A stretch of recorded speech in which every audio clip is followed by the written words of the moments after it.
CN news ते ख़बरनि जो सिलसिलो जारी आहे। नाज़रीन, हीअ ख़बर शामिल रखंदासीं। सेंट्रल जेल कराची में 248 कैदियुनि पारां ग्रेजुएशन मुकमल करण ते खेनि डिग्रियूं ॾियण वारी तक़रीब मुनक़िद कई वई।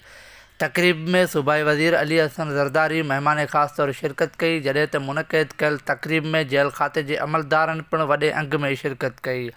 अल ख़िदमत फाउंडेशन जे सहकार सां सेंट्रल जेल कराची जे 248 कैदियुनि खे IT डिप्लोमा ग्राफिक्स सां गॾु चीनी ऐं अरबी ॿोलियुनि में ग्रेजुएशन कराई वई।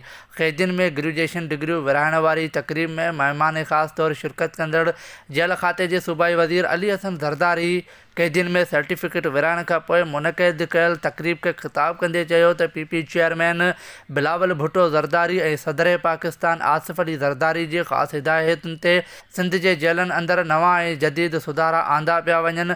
सूबाई वज़ीर वधीक चयो त कैदियुनि खे पाकिस्तान जो सुठो शहरी बणाइण लाइ उन्हनि खे मुख़्तलिफ़ डिप्लोमा ऐं मुख़्तलिफ़ ॿोलियुनि ते उबूर हासिल करण लाइ पढ़ायो पियो वञे, जीअं हू जेल खां ॿाहिरि वञी सुठा शहरी थियण सां गॾु पंहिंजे मुल्क ऐं क़ौम जी ख़िदमत करे सघनि।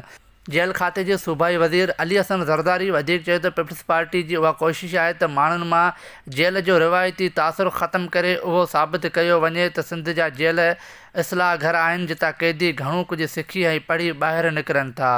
उन चयो त जेल अंदरि रहंदड़ कैदियुनि खे सुठो शहरी बणाइण लाइ जेल अंदरि तालीम सां गॾु मुख़्तलिफ़ कोर्स कराया वेंदा। सूबाई वज़ीर अली हसन ज़रदारी चयो त पार्टी क़यादत जे हिदायतुनि ते अमल कंदे अवामी ख़िदमतूं करे रहियो आहियां।